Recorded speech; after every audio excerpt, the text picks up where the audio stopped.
Saya merasakan ada satu chemistry yang sama, makanya saya tertarik dengan acara ini. Raisa, saya nggak bisa nyanyi lagunya, tapi karena lagunya sulit-sulit, tapi saya senang mendengarkan. Orangnya cantik, suaranya merdu, ya, interesting.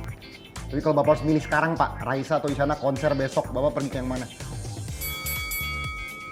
Bingung ya? Nah, Bapak bisa awal mula terbentuk Elek Yo Band ini gimana Pak? Bapak nggak main di kawinan gitu nggak? Pak JK pernah minta, Terus? itu ada ponanya kawin. Aduh, nggak kuat bayar Pak JK. Jadi Bapak mungkin Menteri Perhubungan untuk Indonesia, tapi Bapak tidak mengganggu hubungan anak Bapak dengan siapapun. Begitu? Ada syarat-syarat tuh. Wah. Iya Pak. Iya, alamatnya sesuai aplikasi. Itu alamat asli Pak, kalau alamat palsu itu lagunya Ayu Ting Ting. Oke, siap. Guys, jangan ngaku milenial kalau lo nggak pernah pakai ojek online. Lo mau ngampus, sekolah, balik ke rumah gebetan, bahkan ngambil laundry pun. Sekarang semua tuh pakai sistem transportasi yang berbasis digital. Oke. Dan tau nggak, ngatur ini semua sistem transportasi ini, itu nggak semudah mesen online. Enggak. Dan sekarang, gue mau ketemu ketua dari ini semua. Uang ketua, dia tuh the ultimate, the mega ultimate yang mengatur semua perhubungan di Indonesia transportasi. Bapak Menteri Perhubungan Budi Karya Sumadi. Gue Juven Lopez. Ini adalah Suara Milenial by IDN Time.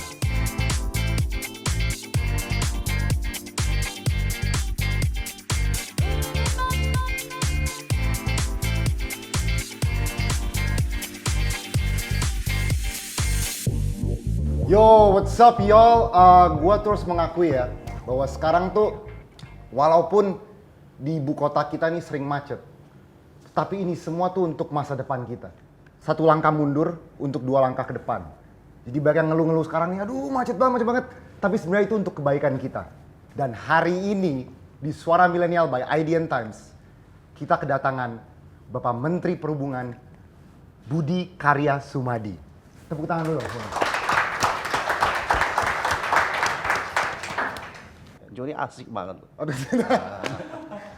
Pak, Cair ya, Ini cair luar banget ya, biasa ini ya. permulaan yang cair ya. Saya biasa tegang Pak di awal kalau sama menteri. Saya biasa sama sesama YouTuber soalnya. Ini asik sih Pak. Asik. Saya lagi belajar gimana jadi YouTuber. Nanti diajarin ya. Wah, tepuk tangan lu dong. Boleh sih Pak, kita nanti bisa collab Pak. Kan banyak hal apalagi bangun underpass dan lain-lain, jembatan. Tetapi yang paling ditunggu-tunggu nih Pak adalah MRT dan LRT. Ini selesainya nih kapan ya Pak? MRT tahap awal ini akan selesai akhir 2019. Tapi kita segera membangun yang dari HI sampai ke stasiun kota. Agustus kita akan groundbreaking dan kita sudah merencanakan dari timur ke barat, dari Cikarang sampai ke Balaraja. Jadi ada satu anchor LRT lagi kita bangun, juga itu menjadi ruas-ruas utama. Nah pada saat itu insya Allah 2022, 2023 kita merasakan Jakarta yang lebih oke. Dalam skala yang lain kita sudah merencanakan di Palembang sudah dibuat LRT.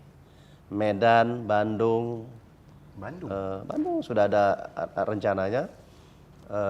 Surabaya, Makassar, kita merencanakan LRT karena kota-kota itu tidak lebih dari 10 juta. Jadi kita pertama kali dengan LRT dulu. Semoganya semua terrealisasi nih Pak ya. Semoga. Ya. Nah itu kan tadi Pak itu transportasi yang skala besar ya. Saya mau ngomong masalah ojek online, driver online, transportasi online. Nah saya nih sebagai generasi millennials, saya setuju bahwa ini sangat membantu mobilisasi kita semua. Ya. Cuma kemarin mereka tuh mendemo kalau nggak salah Permen Hub 108 tahun 2017. Ya. Nah itu kadang-kadang ketika demo ini terjadi saya jadi sulit nih Pak dapat ojek ataupun itu. Eh, Boleh di-share nggak sih Pak, solusinya yang ditawarkan oleh Permenhub ini tuh apa Pak? Ya. Kalau kita bicara tentang transportasi, sebelum hadirnya online ini, kan ada taksi-taksi yang ada angkot dan sebagainya gitu. Mereka melayani kita dan itu adalah penghidupan mereka. Iya. Datang si pendatang baru ini, yang saya memang lihat ini sebagai suatu solusi. Tapi adilkah kalau ada yang datang yang baru, yang lain ditembak? Ya, makanya 108 itu adalah satu peraturan yang memberikan suatu kesetaraan supaya yang baru ini bisa hidup, tapi yang lama juga tetap eksis. Nah, memang ada satu nilai-nilai atau ada pemikiran-pemikiran lain, syarat-syarat transportasi yang itu yang namanya keselamatan, keamanan. Kan kalau kita pengen naik taksi, kan pengen aman dong. Iya, dan itu saya mau bahas tadi Pak. Yang kan ada salah satu ya dalam Permenhub 108 ini yang mengatur tarif batas atas sama tarif batas bawah. Betul. Dan tujuannya salah satu tuh untuk mengatur persaingan yang lebih sehat. Betul. Tetapi salah satu alasannya juga adalah untuk memberi alokasi tambahan untuk pemeliharaan kendaraan. Ya. Karena tadi yang saya tahu tarif batas bawah ini juga ujung-ujungnya untuk keselamatan penumpang. Nah, apakah ada solusi lain dari pemerintah Pak untuk keselamatan penumpang transportasi online ini? Tarif batas bawah itu ditetapkan karena apa? Itu adalah dalam upaya memberikan harga atau biaya penyusutan mobil, ngerawat mobil, bensin, supir dan sebagainya. Tetapi untuk keselamatan sangat vital itu dua hal menurut saya. Satu, kir ya. Yang kedua adalah stiker. Stiker. Bahkan kita ngajak sama-sama, yuk kita tetap pakai hanya punya SIM umum, kita kasih lebih murah. Yuk kita kir mobilnya, kita gratisin kirnya gitu. Jadi kita minta aplikator untuk secara langsung mensyaratkan bagian-bagian itu menjadi syarat yang harus dipenuhi. Bentar lagi nih mudik ya Pak ya? Saya mau tahu Pak, jalan tolnya udah jadi semua nih Pak?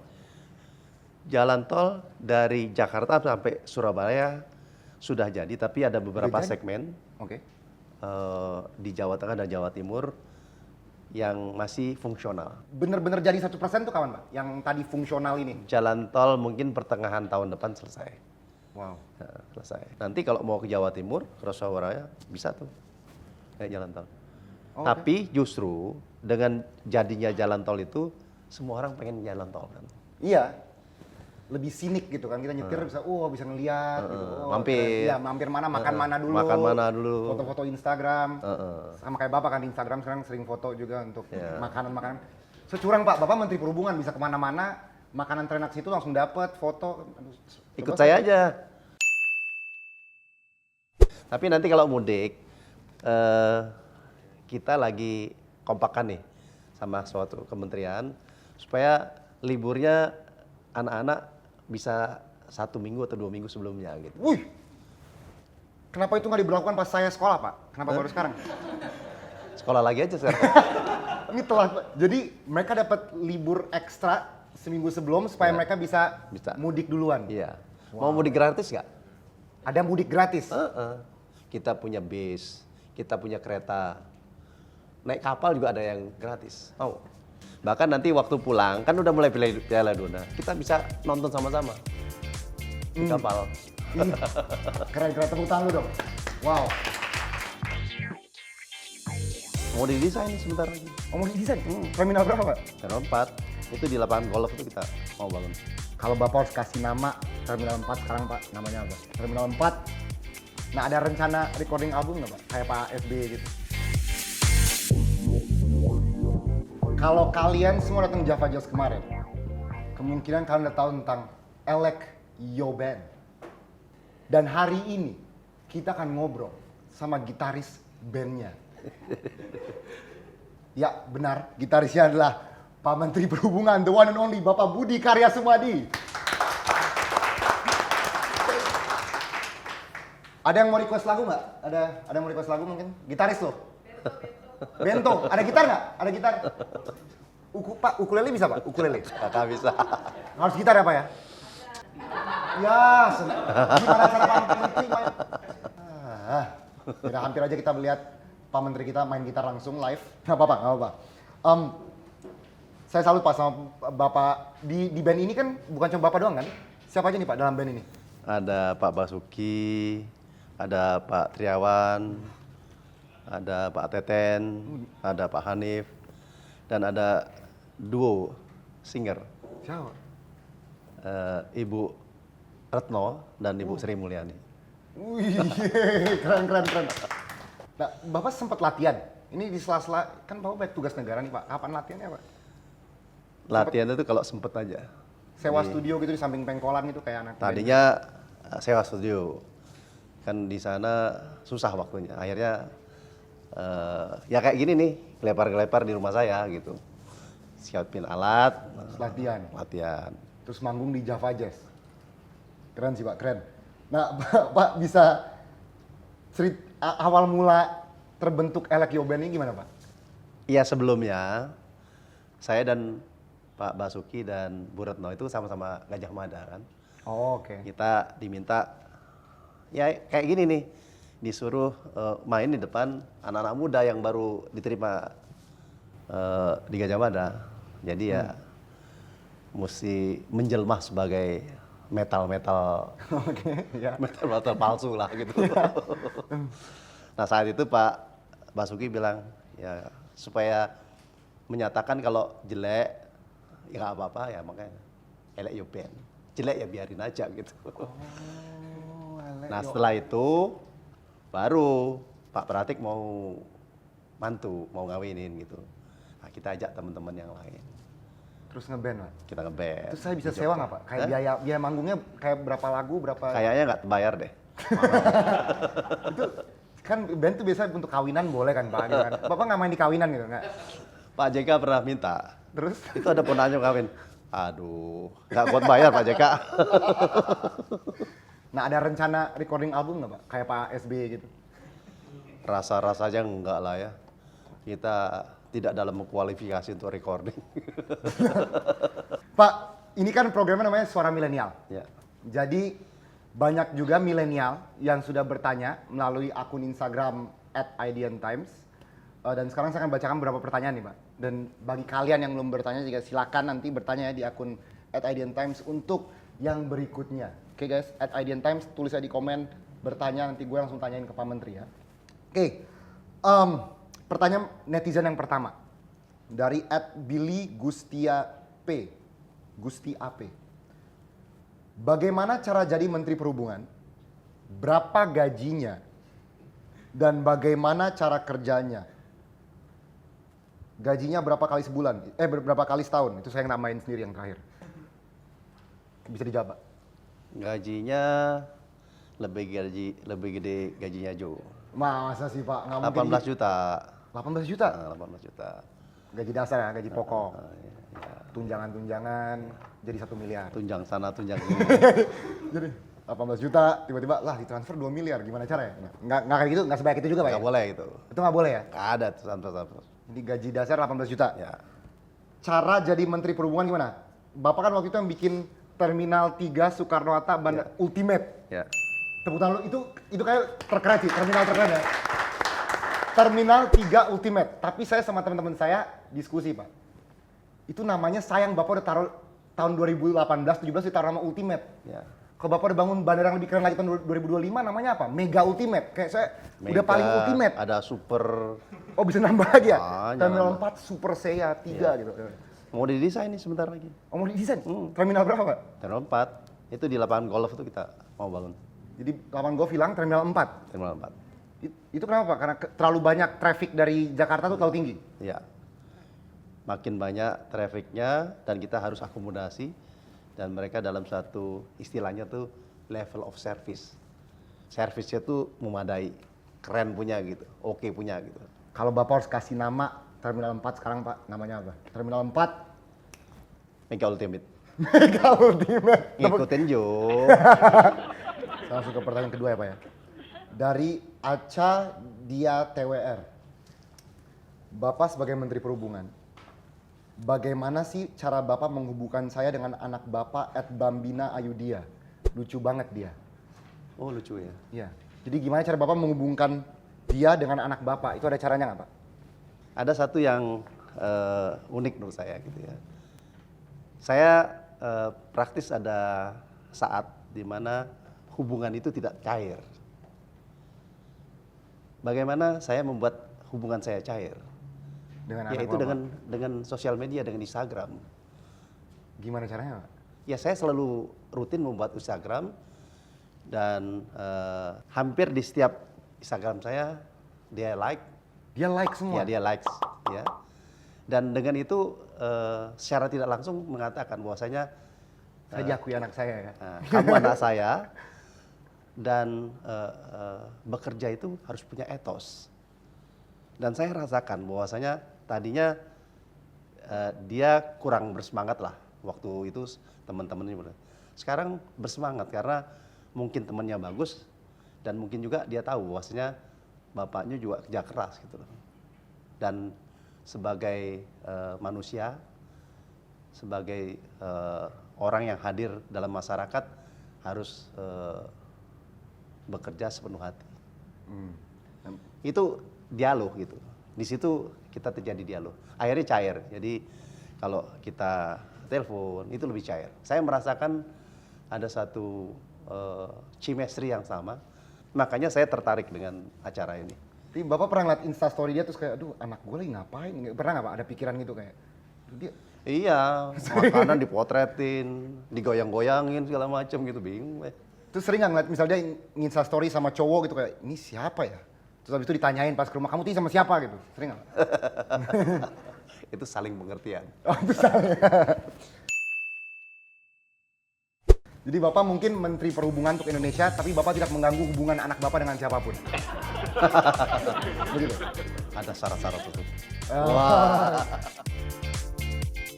Pesan Bapak untuk generasi milenial Indonesia apa? Saya pengen baca puisi karyanya Gus Mus. Aku masih sangat hafal nyanyian itu. Ada menteri yang Bapak suka ngajak adu nggak? Atau mungkin Pak Jokowi sering kayak, Pak ayo pingpong dulu yuk. Nggak berani lah. Nggak berani? Nggak berani lah. Mereka yang nggak berani itu Bapak yang nggak berani? Aku yang berani. Pak, sekarang ini santai-santai aja Pak ya. Kita Ya. akan bermain games The Most Google Search Questions. Jadi kalau kita ketik nama Bapak nih, Budi Karya Sumadi, itu Google suka auto-generate nih kata-kata di bawah ini. Ini biasa kata-kata yang paling dicari netizen. Nah, kita sekarang bakal lihat nih kata-katanya apa. Dan Bapak harus memberikan komentar atau tanggapan terhadap kata-kata yang muncul. Oke, saya buka yang pertama ya Pak ya. Budi Karya Sumadi, keluarga. Ini kenapa nih Pak? Kenapa netizen kepo dengan keluarga Bapak?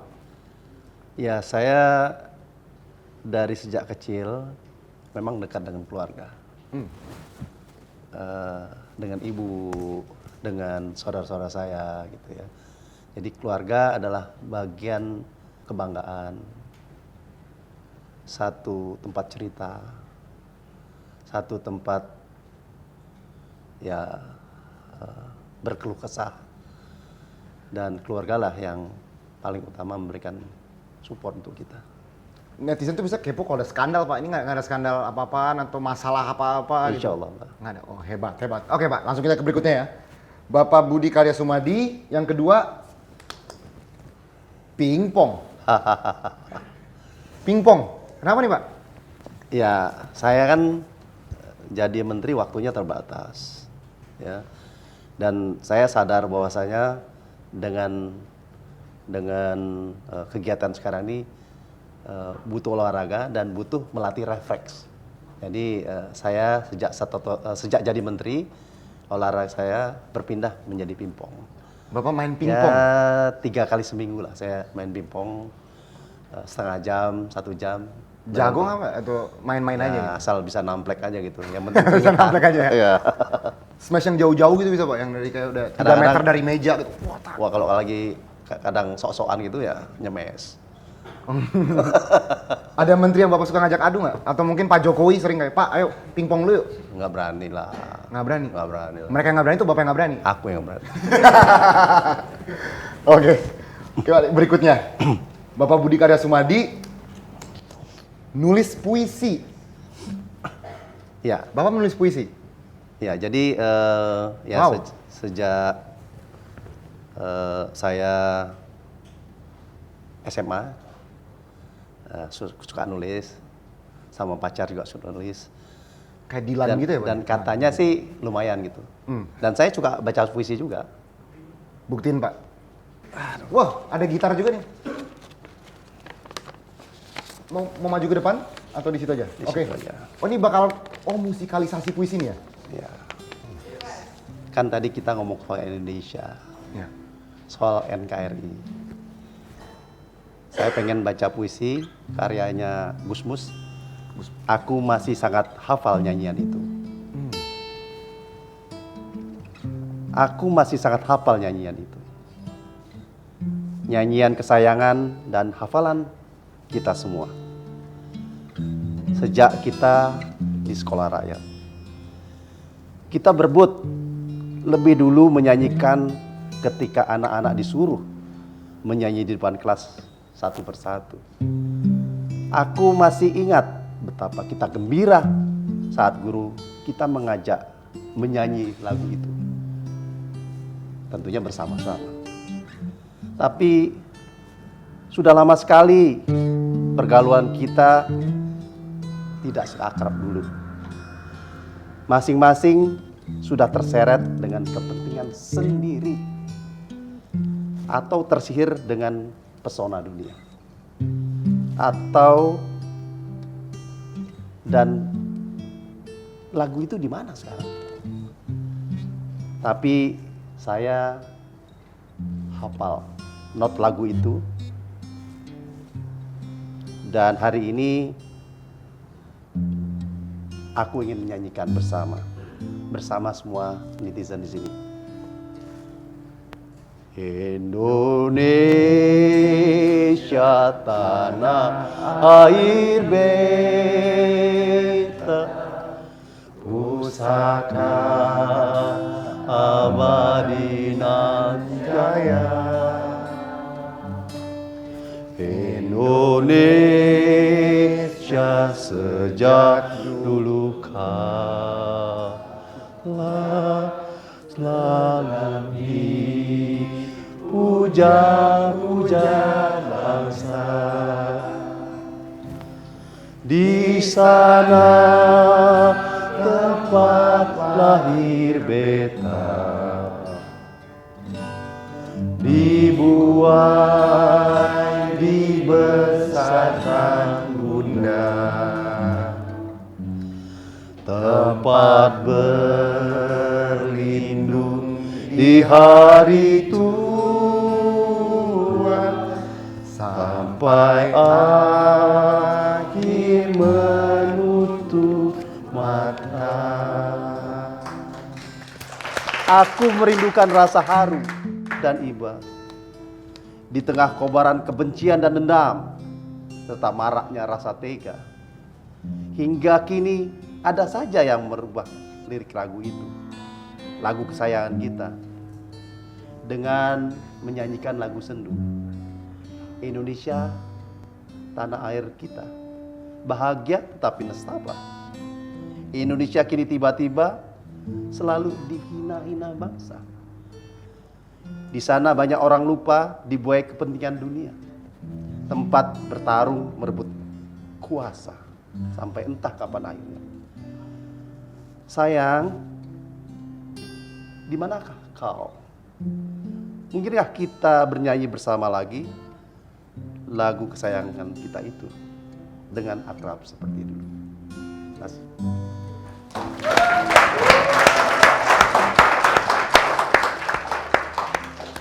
Itu puisi yang sangat indah ya. Tadi saya ngeliat Pak ada nggak hafal lirik Pak. Ini kayaknya bukan WNI nih. Keluar. Wah, tepuk tangan sekali lagi dong. Wow, ini hebat banget. Oke, Pak yang paling terakhir. Budi Karya Sumadi, Raisa. Wah, nyanyi lagi nih kita nih. Raisa, saya nggak bisa nyanyi lagunya, tapi karena lagunya sulit-sulit, tapi saya senang mendengarkan orangnya cantik, suaranya merdu, ya, interesting, dan dia menginspirasi. Jadi orang cantik jangan berleha-leha, harus kerja keras untuk memiliki prestasi. Sayalah satu idola saya. berarti Bapak nyesel dong ketika dia sama Hamish, Pak? Ini ketawa Bapak kayaknya penyesalan, Pak. Ketawa penyesalan. Iya, nyesel juga. Tapi kalau Bapak harus milih sekarang, Pak, Raisa atau Isyana konser besok, Bapak pergi ke yang mana? Bingung ya? Itu kan Pak, masih aja diplomatis, Pak. Harus pilih nih, Pak, Raisa atau Isyana besok konser bersamaan. Bapak pilih yang mana, Pak? Pilih Istana. Nah, di sini Raisa tulisannya. Iya, karena saya senang dia suka main musik juga. Wih, oke. Berarti Isyana kalau bisa collab ya sama Elekio Band. Kalau sempat ya. Isyana kalau nonton ini Kalau mau. Kalau mau ya. Mau. Isyana collab sama Elekio Band bikin single. Oke. Terakhir nih Pak, karena namanya Suara Milenial, pesan Bapak untuk generasi milenial Indonesia apa Pak? Silakan Pak, boleh ke kamera yang ini, langsung aja ke mereka, para milenial. Generasi milenial sekarang ini, saya tidak terbayangkan bahwa dunia Anda begitu beragam, begitu banyak tantangan, banyak godaan. Anda bisa menjadi orang yang hebat sekali, tetapi sebaliknya, kalau Anda lalai, menjadi orang-orang yang kurang beruntung. Tapi makna ini dengan satu semangat, karena Anda dikaruniai satu masa tertentu di mana Anda bisa belajar apapun itu, Anda bisa tahu apapun itu, dan Anda bisa berkenalan dengan siapapun itu. Lakukan dengan hati, insya Allah Anda menjadi orang yang hebat. Semua jadi orang yang hebat. Keren nggak?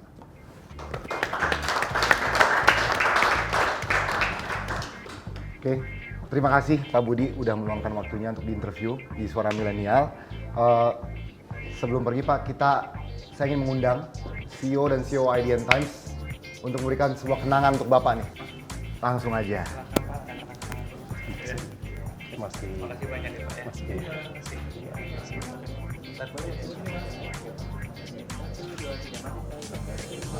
Gue setuju dengan kata-kata Pak Budi tadi. Gue pasti milih konser Isyana. Bercanda. Gue juga setuju dengan kata-kata dia. Dimana dia bilang, jangan malas, harus tetap belajar, lakukan dengan hati, maka Anda akan menjadi seorang yang hebat. Gue Juvela Lopez, jangan lupa saksikan semua episode Suara Milenial by IDN Times dan subscribe ke YouTube, Facebook, Twitter, Instagram, semua akun sosmed lainnya. Oke? See you in the next episode. Jangan lupa untuk join Facebook, follow Twitter, follow Instagram, dan juga subscribe ke channel YouTube IDN Times untuk menyimak semua keseruan kita di Suara Milenial.